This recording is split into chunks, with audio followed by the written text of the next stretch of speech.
Boats carrying over 200 passengers capsizes in Niger, 8 bodies recovered. Kano Anti-Graft Agency admits 16,800 repackaged rice bags belongs to philanthropists. Okonjo Iweala reappointed as WTO Director General. On the foreign scene, Israel strikes kill dozens in Gaza amid accusations of Lebanon ceasefire violations. Hello, welcome to Trust TV News. I am Hawa Gambo.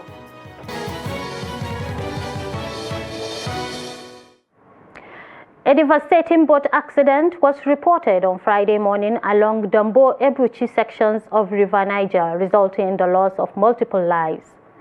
According to eyewitnesses, the boat, which belonged to one Musa Dangana, was carrying over 200 passengers, including market women and farm laborers, en route to the Kacha weekly market.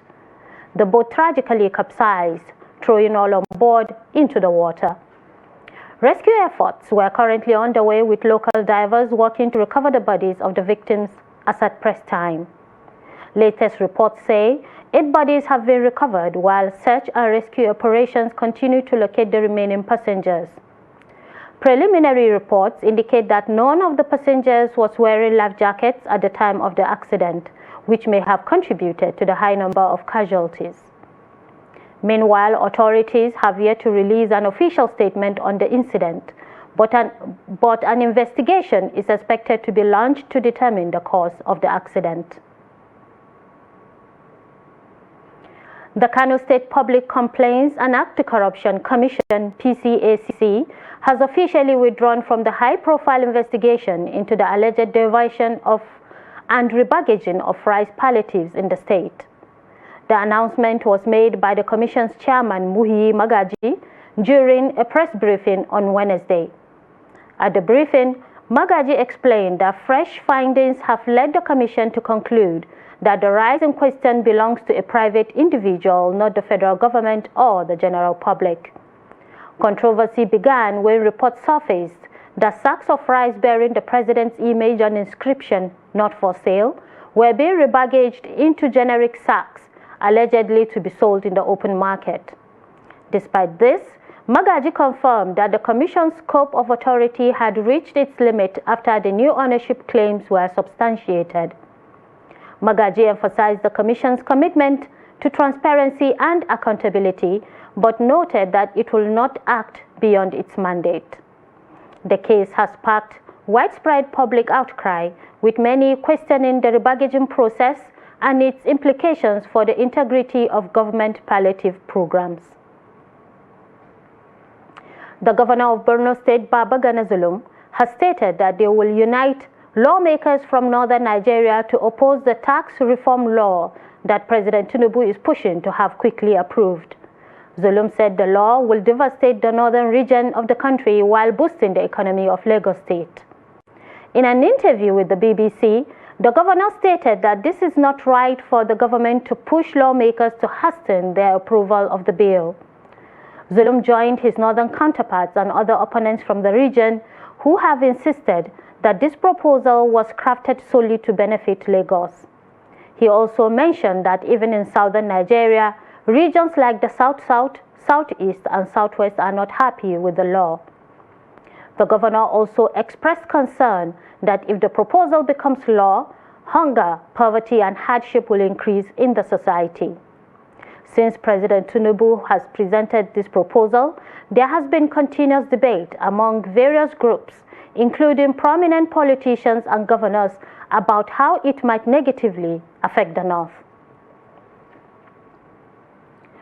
The Borno State government has reiterated its commitment to support survivors and victims of insurgency with healthcare, psychosocial, and economic empowerment. The Commissioner for Women Affairs, Iweala, disclosed this at a high-level policy dialogue event between government officials and traditional rulers on meeting the demands of survivors, victims, and de-radicalized women in Borno State. The report.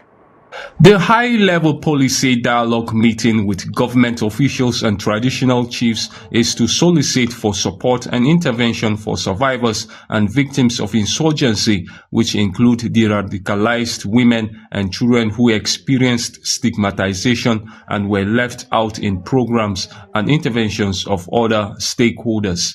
This will strengthen capacities for transitional justice and reconciliation objectives of the state government. The Borno State Commissioner of Women Affairs, Zuwaira Gambo, said Governor Zulum is committed to implementing the Charter of Demands raised and also ensure psychosocial support and economic empowerment for victims.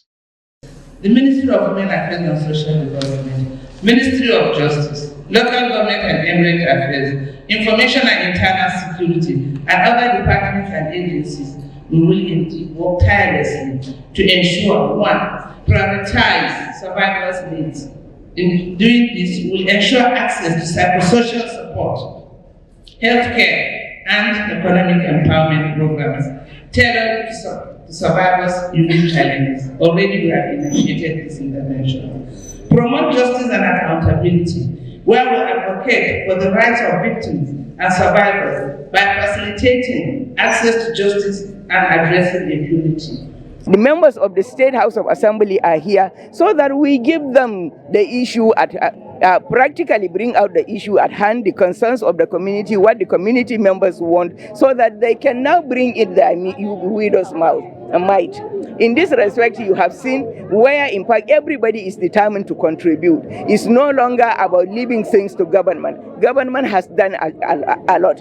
And second issue, I'm appealing to the government, let them create a skilled acquisition center to those people after when they separate them to do meetings, like doing many things to mind their side. They cannot think what they did in bush in the local communities. And the third issue is that let them design a platform for the women, because most of the children and women, they are the ones suffering in the bush. Now you see, if you see a lady, even somebody want to marry him, or they say, no, these ex-Boko Haram daughters, they cannot accept it. You see them, they're very beautiful and doing their normal business, but if you want to approach them, they'll say, no, this is father is a Boko Haram ex-member. It is expected that observations by stakeholders at the meeting will be included in programs as expected. Bitrus Kuruti, Trust TV News, Maiduguri. The arraignment of the former governor of Kogi State, Yahaya Bello, at the Federal High Court Abuja has been stalled due to the absence of his lawyers in court. The Economic and Financial Crimes Commission had brought the former governor for arraignment on a 19-count charge of money laundering to the tune of 80.2 billion naira. At the day's proceedings, counsel to the EFCC, Kemi Finero, had moved an application for the charge to be read to the defendant and his plea taken. Bello, who addressed himself to the court, told Justice Emeka Nwite that he was notified of the arraignment in the late hours of 28 November and as such could not inform his lawyers. In a short ruling, Justice Nwite held that it will be in the interest of justice for Bello's counsel to be present.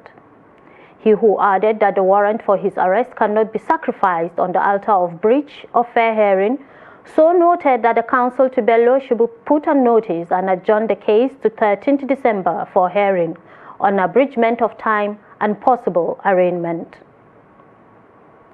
The Ogun State Chief Justice, Justice Mosumola Dupelu, has sworn in a 9-member local government election petition tribunal to adjudicate over petitions in a meeting from the November 16th local government elections in the state. Swearing in the members, Justice Dupelu said the exercise is an incidence with the provisions of Section 85, 1 and 3 of the Electoral Law of Ogun State. She challenged them to approach each case with diligence and an unwavering commitment to uncover the truth, as the responsibility bestowed upon them is both challenging and rewarding. Justice Dipelu also urged them to embrace the task before them with humility, courage, and dedication, and serve not just the parties before them, but the people of the state and indeed the Federal Republic of Nigeria. She asked them to be dedicated, shun all forms of corrupt practices, and uphold the principles of fairness, equity, and the rule of law. In recent times, Nigeria's democratic landscape has been facing several setbacks as a result of the dysfunctional structures of its political parties. This not only impedes the ability of parties to function effectively and inclusively, but also undermines the democratic process. Noel Sampson has been speaking with representatives of civil society and members of political parties on what could be done to change the narrative. His report. Lack of structures and systems to support inclusive decision-making and long-term planning, marginalized groups, including women, young people, and persons with disabilities, financial opacity, and the absence of accountability are some of the challenges highlighted by the stakeholders. One of the key problems that political parties are having in Nigeria is the fact that they have continuously been alienated from the people. We observe that political parties over time usually will go to sleep, become inactive after elections, and only become active towards the next election. Another problem is legal compliance. Political parties have their internal constitution. They also came together to have the code of conduct that is supposed to guide their conduct. But unfortunately, the code of conduct doesn't seem to be working. The stakeholders also highlighted how the performance of political parties can be enhanced and how effective ideological-driven opposition can be built within political parties. Political party work is a lot of work, and it must be hinged on accountability. It must be hinged on transparency. It must be hinged on inclusion. Political parties are the ones that must show willingness to help themselves to grow, to entrench themselves, by opening up to become more inclusive, so that women, young people, persons with disability will want to become members. I think the best way to enhance the political performance of, most especially of political parties, is to see that number one, they are held accountable to the standard at which they subscribe to, and that talks about the constitution, the electoral act, their own party constitution, and also the INEC guideline. And so one of the things we need to begin to look at is that what are those things they need to comply with? Are they complying with that? And then we need to begin to showcase this. In the past, nobody cares about the political party, whether they are doing what they should do or not. Ideology can be improved upon, and once the people, the electorate, should be taken along. In this line, we talk about inclusivity. If you include the people, you go down the grassroots. You cannot operate politics within the city, and you relegate the people at the ward. For you to take the parties forward is for you to go down the grassroots. You cannot just canvass of a very better political party without this inclusivity, women, the children, the young ones, so to say. A healthy, resilient democracy is based on inclusiveness, which political parties and representative institutions are in key position to safeguard. Noel Sampson, Trust TV News, Abuja. The Director General of the World Trade Organization, Okonjo, Iweala, has been reappointed as head of the WTO. The World Trade body hinged her leadership on breaking logjams at the Cellutic institution through craft, dynamism, and sheer force of personality. The 70-year-old bank veteran and trailblazer was Nigeria's first woman finance minister and is the first woman and first African to run the WTO. With her no-nonsense style and disdain for red tape, she positioned herself as someone who could bang heads together and get business done. Okonjo Iweala has pulled off some breakthroughs at the global trade body, notably sealing a long-stalled deal on curbing subsidies for harmful fishing practices. But now, she must steer the WTO through the U.S. presidency of Donald Trump, who paralyzed the organization in his first term and opposed her initial candidacy for the leadership.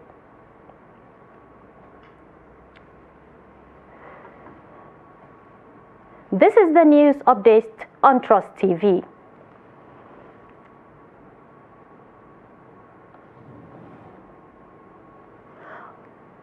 Coming up after the break.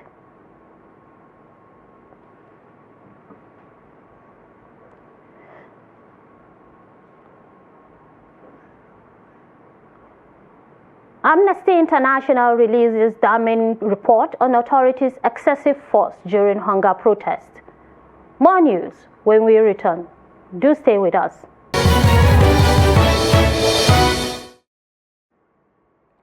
Welcome back. In case you're just joining us, this is the news update on Trust TV. Let's take a look at our top stories again. Boat carrying over 200 passengers capsizes in Niger. 8 bodies recovered.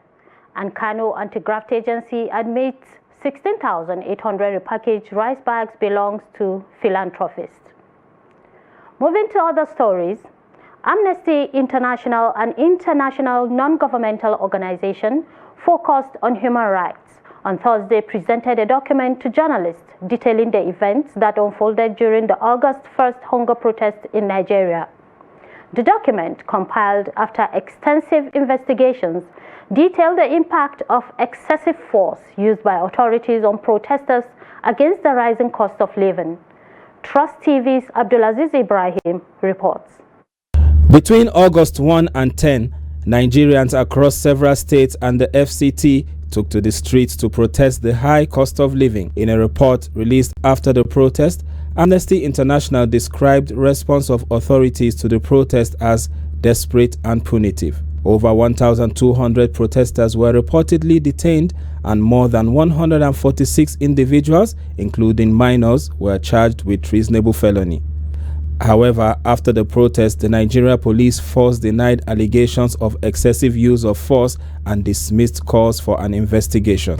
Eyewitnesses told Amnesty International in Kano, Dutse, Katsina, and Mina that the protests were largely peaceful when they began in the morning of 1st August. But the mood abruptly changed when police attacked the protesters by firing live ammunition and tear gas. Excessive use of force by the police against the protesters contravenes international human rights standards and including the UN basic principles on the use of force and firearms by law enforcement agents. And every law enforcement agency in the world know that that standard exists and they are not supposed to use that kind of excessive force on ordinary people. Amnesty International explained that their findings are based on investigations carried out from August 12th to the 17th in 6 states of Kano, Katsina, Jigawa, Kaduna, Borno, and Niger. It's a fair distribution in terms of data collection that has resulted in the production of this document. The report revealed that 24 protesters in these states lost their lives, particularly in the Rigiar Lemo area of Kano. What we are demanding today is for the government to make sure that all those responsible of these killings are brought to justice. We are asking that the Nigerian police and other security agencies, they have to fish out those people who are responsible for the killings in Kano, Katsina, and other places. They have to fish them out and bring them to justice. And we will never stop making this demand until those killers are identified and brought to justice and appropriate compensation is given to the families of the victims. As Amnesty International presses for action, families of victims and survivors are hopeful that their voices will not go unheard. Abdulaziz Ibrahim, Trust TV News. In the business scene, the Nigerian National Petroleum Company Limited has clarified that the newly activated 60,000 barrels per day Old Port Harcourt is currently working at 90% capacity and not 70%, as stated by the Petroleum Products Retail Outlet Owners Association of Nigeria, Petro1. Petro1 had on Thursday said the refinery is currently operating at 70% of its installed capacity, with plans to ramp up to 90%. In a statement titled "Halt the Rumors," Port Harcourt Old Refinery is up and running, producing byproducts of crude oil, and signed by its spokesperson Joseph Obelo on Thursday. Petro1 noted that as part of its oversight function, it has direct access to the plant under authorization of management. The company was also addressing an allegation by one of the community persons, Timothy Mbere, that the refinery was not worth celebrating as it was merely blending and had pushed out old stock. NNPC called on the public to disregard the claims of the self-acclaimed community person, which it described as obviously born out of sheer mischief and blatant display of ignorance. And away from Nigeria, at least 33 Palestinians have been killed and 137 injured in Israeli attacks in the past 24 hours across the Gaza Strip, according to the enclave's health ministry. This is even as Lebanon's military has accused Israeli forces of violating a ceasefire agreement that has brought a fragile truce in fighting with Hezbollah and which is entering a third day. As the tensions rise, the United Nations has warned again that famine is imminent in Gaza, where more than 2 million people remain trapped with little food and no access to safe drinking water. Israel's genocide in Gaza has killed at least 44,363 Palestinians and wounded 105,070 since October 7, 2023. At least 1,139 people were killed in Israel during the Hamas-led attacks that day, and more than 200 were taken captive. In Lebanon, at least 3,961 people have been killed and 16,520 wounded in Israeli attacks since the war on Gaza began. UN Chief Antonio Guterres has relayed a message advocating for Palestinian freedom, security, and statehood on the International Day of Solidarity with the Palestinian people.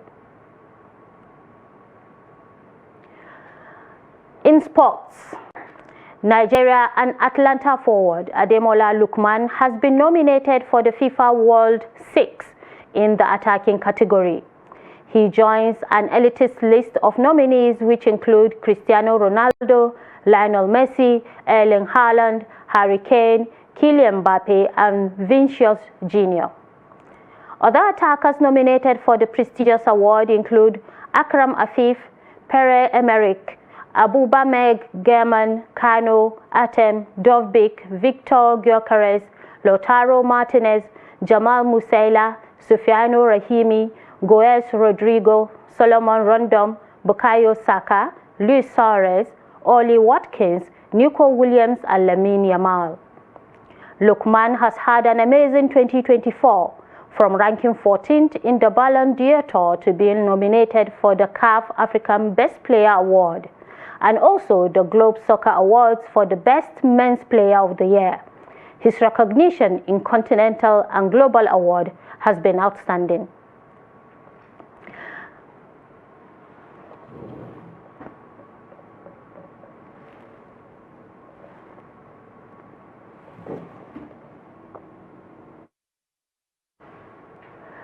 And with that, we come to the end of the news update on Trust TV.